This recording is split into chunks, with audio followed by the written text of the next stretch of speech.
Hi, this is Abby Rogers with Dry Steam. In this video, I'm going to walk through everything you need to have on hand and know in advance for a smooth installation of the Vapormist or CRUV electric to steam humidifier. Let's start with the tools and supplies you will need. Basic hand tools, open end and box wrenches, a set of nut drivers or a drill with driver bits, mounting hardware, field supplied piping, field supplied wiring, and of course, the Vapormist or CRUV IOM. Now we'll walk through the components and connection points you'll be working with during installation.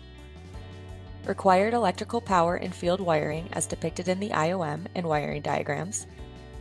Proper grounding and an approved earth ground are provided by others.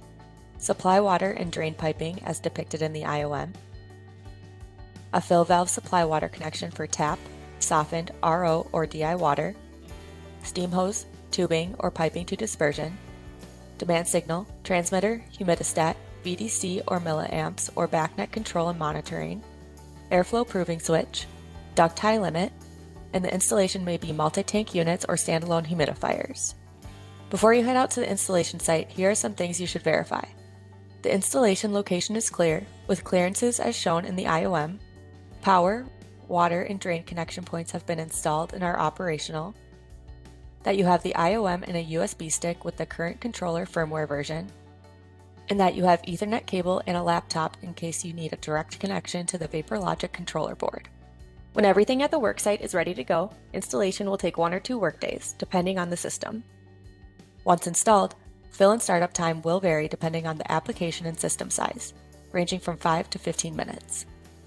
Do not leave the humidifier unattended during the initial startup procedure.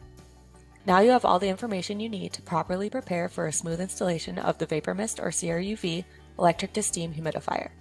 Taking time to plan and check ahead of installation day will save time in the field and prevent unnecessary return trips.